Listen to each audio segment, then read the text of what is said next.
1,00,000 మంది శివభక్తులతో కలిసి మహారుద్రాక్ష పూజలో పాల్గొనండి. వెంటనే కాల్ చేసి మీ పేరును నమోదు చేసుకోండి.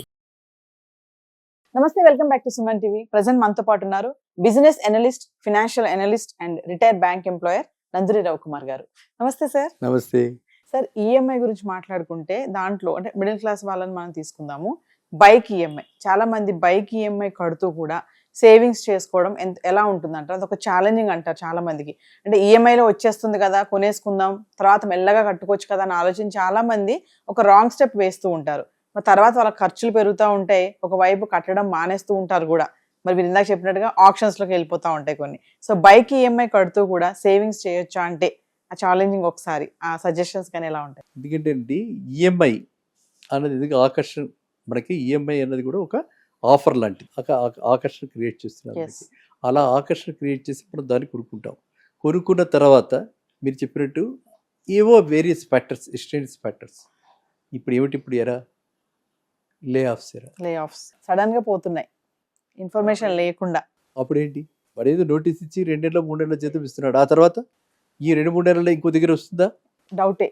వేల సంఖ్యలో ఓరాకిల్ లాంటి కంపెనీస్ అండ్ రిప్యూటెడ్ మైక్రోసాఫ్ట్ లాంటి కంపెనీస్ ల్యాఫ్లు ఇస్తున్నారు. సో అలాంటి ఈ ఎరాలో మనం ఇలాంటి లాంగ్ టర్మ్ కమిట్మెంట్, ఇది ఈఎంఐ ఎన్నాళ్ళు అన్నది మీరు చెప్పాలా. ఎన్నాళ్ళు ఈఎంఐ? సపోజ్ మనం పెట్టుకుందాం, ఒక 15 years పెట్టుకుందాం, 84 7 years అనమాట. 84 60 months అంటే 5 years. ఇలాంటి ఈఎంఐలు పెట్టుకుని మనం అలాంటి అట్రాక్షన్స్ గురయ్యి మనం ఈఎంఐ కమిట్మెంట్ పెట్టుకుంటే ఇలాంటివి అయినప్పుడు ఖచ్చితంగా డిఫాల్ట్ అవుతాయి. అండ్ కాస్ట్ ఎంత? ఒక ఎగ్జాంపుల్ తీసుకుందాం సార్. అయితే శాలరీ పైన ఈఎంఐ 15% కంటే ఎక్కువ ఉంటే మరి అప్పుడు సమస్యలు ఎలా ఉంటాయని? అదే ఇప్పుడు అన్ని కలిపేటప్పటికి బ్యాంకులు, ఫైనాన్షియల్ ఇన్స్టిట్యూషన్స్ అన్ని అప్ టు 60% ఓకే.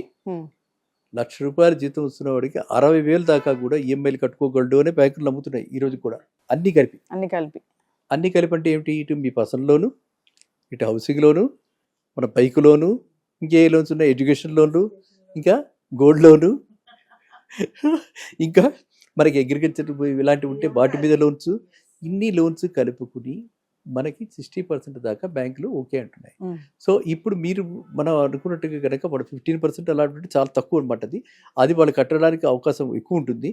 సో నా ఉద్దేశం ఏంటంటే వీటిల్లో కూడా ఒక్క బైక్కే 15% అన్నమాట అక్కడ దాంట్లో. సో ఆ విధంగా ఉన్నప్పుడు వాళ్ళు ఎప్పుడైతే ఇలాంటి లే ఆఫ్లు లేకపోతే అనుకోనటువంటి ఎక్స్పెన్సెస్, ఇన్సూరెన్స్ కాస్ట్ నేను చెప్పాలా, ఈఎంఐలో ఇవే చెప్తాను. ఇప్పుడు మనందరికీ ఇప్పుడు హెల్త్ ఇన్సూరెన్స్ కావాలి, అందరికీ లైఫ్ ఇన్సూరెన్స్ కావాలి. That it self is going beyond 15-20%.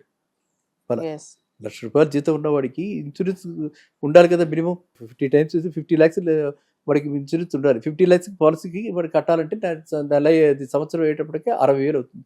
అంటే నెలలో ₹5,000 5% 1 lakh 2 is going towards LIC, towards insurance, life insurance, అలాగే హెల్త్ ఇన్సూరెన్స్. సో ఇవి రెండు పోయేటప్పటికి అదొక 10% అవుతుంది అనమాట. Insurance cost is also there. ప్రతి వాళ్ళకి ఇన్సూరెన్స్ ఉండాలి, మస్ట్, ఎవరి జర్నీ. సో ఈ విధంగా ఉండేటప్పటికి మీకు ఈ బైకులకు కానీ ఈఎంఐలు డిఫాల్ట్ అవడానికి ఎక్కువ అవకాశాలు కనిపిస్తున్నాయి. నెక్స్ట్ ఇంకోటి ఏంటి, చాలాసార్లు చెప్తూ ఉంటాయి, ఇది లయబిలిటీనా ఎసెట్టా? ఎసెట్టే కదా సార్. ఎలా? ఎప్పుడైనా అవసరం వస్తే అమ్మేస్తారు కదా. వాల్యూ పెరుగుతుంటే వాల్యూ పెరగదు, లయబిలిటీ. అంటే రికరింగ్ కాస్ట్ ఉంది, మెయింటెనెన్స్ కాస్ట్ ఉంది, రికరింగ్ కాస్ట్ ఉంది. సో అందువల్ల కూడా అది అంటే ఎవరి కాస్ట్ ఇంకరింగ్ కూడా ఎక్స్పెన్సెస్ కూడా పెరిగిపోతూ ఉంటాయి. సంవత్సరం లోపల తక్కువ, సంవత్సరం తర్వాత ఎక్కువ ఖర్చులు పెరుగుతూ ఉంటాయి, మెయింటెనెన్స్ కాస్ట్ పెరిగిపోతుంటుంది. కాబట్టి ఇలాంటివి కొనుక్కునేటప్పుడు ఈఎంఐలకు తక్కువ ఈఎంఐ కొనుక్కోకూడదని చెప్పట్లా, తక్కువ ఈఎంఐ, రిస్క్ తక్కువ పెట్టుకోవటం అనమాట. ఎంత ఎక్కువ ఈఎంఐలు ఉంటే అంత ఎక్కువ రిస్క్ పెట్టుకున్నట్టు. అదేవిధంగా ఈ కుర్రవాళ్ళు, యంగ్స్టర్స్, వాళ్ళ గురించి మనం ఆలోచించాలి. ఈఎంఐల భారం వాళ్ళకి ఎక్కువగా ఉంటే, ఆ టెన్షన్ ఎక్కువగా ఉంటే వాడు క్రియేటివ్ బర్డ్స్ని మనం చంపేస్తున్నాం. వాడేదో ఎంటర్ప్రెన్యూర్గా స్టార్ట్అప్స్ చేసి లేకపోతే ఈ జాబ్ నుంచి ఆ జాబ్కి వెళ్ళి లేకపోతే అప్గ్రేడ్ చేసుకోవడానికి స్కిల్ అప్గ్రేడేషన్ కావాలి కదా, ఎప్పటికప్పుడు స్కిల్ అప్గ్రేడ్ కావాలి, లేకపోతే మనం ఉండరు. We should remain relevant, stay relevant, update అవుతూ ఉండాలి. ప్రతి రంగంలో కూడా కాంపిటీషన్ పెరిగిపోతుంది. సో కాబట్టి మనం ఎవరు కూడా సుఖంగా హ్యాపీగా ఓకే అని అనుకోవడానికి లేదు. కాబట్టి ఆ దాని మీద కూడా ఒక 10% పెట్టుకోవాలి ఇవాళ. స్కిల్ అప్గ్రేడేషన్కి, మన జాబ్లో కంటెంట్ అప్గ్రేడేషన్కి అందుకు కూడా ఒక 10% పెట్టుకోవాల్సిన రోజులు ఉన్నాయి. సో ఇన్ని ఛాలెంజెస్ మధ్యన ఈఎంఐ చాలా తక్కువ పెట్టుకోవడం మంచిది. అండ్ ఇలాంటి ఐటమ్స్ మీద మరీ తక్కువ లగ్జరీ కింద దీన్ని ఒక లయబిలిటీ కింద, ఒక లగ్జరీ కింద దీన్ని పరిగణించి లగ్జరీకి మినిమల్ ఖర్చు పెట్టుకుంటే మనకి హ్యాపీగా ఉంటాం, చక్కగా ఉంటాం.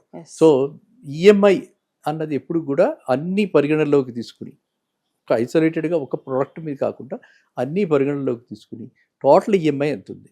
నా ఉద్దేశంలో టోటల్ ఈఎంఐ 50 కంటే పెరగకూడదు. 50%, అంటే ₹1,00,000 జీతగాడికి 50,000 వరకే, అంతకు మించుకోకూడదు. 50,000 దాటిందంటే కొంచెం రిస్క్ ఫ్యాక్టర్ పెరిగినట్టు. అయితే వీళ్ళు తీసుకునే వాళ్ళు ఎలా ఆలోచిస్తారంటే, ఇవాళ ₹1,00,000 జీతం ఉంది, కానీ నెక్స్ట్ ఇయర్కి 1,25,000 అలా పెరుగుతూనే ఉంటుందని ఊహిస్తుంటారు తప్ప అది ఎక్కడ కూడా అలా స్టాగ్నేట్ అవుతుంది, లేకపోతే ఇది ఉండదు కూడా ఊడిపోతుందేమో, ఈ విధమైన భయాలు లేవు. కరెంట్ జనరేషన్ ఆ విధంగా ఇంత అన్సర్టనిటీస్ ఉన్నా గతం కంటే ఇప్పుడు చాలా అనిశ్చితం. మా జనరేషన్కి వీ హ్యాడ్ అంటే ఈ ప్రాబ్లం అయితే లేదు. హ్యాపీగా we are okay, paycheque to paycheque ఎంత వస్తుంది జీతం ఏంటి అని తెలుసు కాబట్టి ప్లాన్ చేసుకున్నాం. ఇప్పుడు అలా లేదు కదా లైఫ్. అయినా కూడా వీళ్ళు అసలు ప్లానింగ్ లేకుండా, చెప్పే డిసిప్లిన్ లేకుండా ఇష్టం వచ్చినట్టు ఫ్యూచర్ ఎర్నింగ్స్ కూడా ఖర్చు పెట్టేస్తారు. అంటే సార్ శాలరీలో 15% కంటే బైక్ ఈఎంఐ ఎక్కువ ఉంది అనుకోండి, మరి ఫ్యూచర్లో హోమ్ లోన్ పైన ఏమన్నా ఇంపాక్ట్ పడుతుందా, హోమ్ లోన్ ఎలిజిబిలిటీకి? ఎస్. ఎప్పుడైతే ఏదైనా వేరే లోన్కి వెళ్ళినప్పుడు ఎగ్జిస్టింగ్ ఈఎంఐస్ ఎంత, ఎగ్జిస్టింగ్ లయబిలిటీస్ ఎంత అని చెప్పి చూసి, దానికి ఇంకా బ్యాలెన్స్ ఎంత ఉంది చూసి అంతవరకే లోన్ ఇస్తారు. అంతే తప్పితే నీ ₹1,00,000 ఇల్లు కొనుక్కుంటున్నాడు కదా అని చెప్పి దానిలో 75 lakhs 25% ఇస్తే 75 lakhs మనకి ఇచ్చేసేరు. 75 lakhs రీపే చేయాలంటే 75 lakhs ఈఎంఐ ఎంత అవుతుంది? సుమారుగా 75 lakhsకి 50,000. 50,000 నెల వీడు కట్టగలడా లేడా? ఈ 50,000 ఎగ్జిస్టింగ్ ఈఎంఐకి కలిపితే ఎంత పర్సెంటేజ్ అవుతుంది? ఆ విధమైన క్యాలిక్యులేషన్ చేస్తారు కాబట్టి దాని ఇంపాక్ట్ ఎక్కువ ఉంటుంది. కాబట్టి ఖచ్చితంగా అది కూడా మనసులో పెట్టుకోవాలి. అర్థమైందా? సో ఇంకా ఏం చేస్తున్నారు ఇప్పుడు, ఇంకా ప్రెషర్, జనరేషన్ మారిపోయింది. 3 నెలలు 4 నెలలు ఈఎంఐలు ఒకేసారి కట్టేస్తే రిలాక్స్ అయిపోదాం అనుకుంటారు. ఇక్కడ బ్యాంకర్కి చూపించకుండా ఎక్కువ లోన్ వచ్చేలా తీసుకుని మళ్ళా 4 నెలల తర్వాత రిస్టోర్ అవుతుంది. చాలా డిఫరెంట్ టైప్స్ ఆఫ్ టెక్నిక్స్ ప్రతి దగ్గర కూడా మ్యానిపులేషన్స్ జరుగుతున్నాయి. కానీ మీ అందరి, అంటే మన వ్యూయర్స్ అందరి దృష్టిలో చెప్తున్నాను నేను, అది మంచి పద్ధతి కాదు. అది కనుక చాలా రిస్కీ పాత్. ఒక్కొక్కసారి ఇది బూమరాంగ్ అయ్యి మొత్తానికి మనం మునిగిపోవచ్చు కూడా. కాబట్టి అలాంటి రిస్క్ తీసుకోకుండా మనం కన్జర్వేటివ్గా ఉండటం. అండ్ ఇప్పుడున్న పరిస్థితుల్లో, గత 4 ఏళ్ల క్రితం 5 ఏళ్ల క్రితం వేరేలా చెప్తారు. ఇప్పుడున్న పరిస్థితుల్లో అంటే మనకి సాటర్డే సండే వచ్చిందంటే మండే ఏ మెయిల్ వస్తుందో తెలియట్లేదు. మెయిల్ బాక్స్ ఇస్తే భయపడుతున్న రోజుల్లో ప్రతి సెక్టర్లోనూ అలాగే ఉంది. ఇప్పుడు ఎక్కడ చూసినా సరే అలాగే. అంటే నేను చెప్తుంది అంటే there is no exception. Mail పెట్టేస్తున్నారు, రేపు నుంచి రావద్దు. అందువల్ల మనం అలాంటివి కాకుండా మనకి ఎంత కెపాసిటీ ఉందో అందులోనే మనం కోరుకుంటాం, అందులోనే మనం ఉండటం చాలా మంచిది. ఉత్తమం. Thank you sir. Thank you.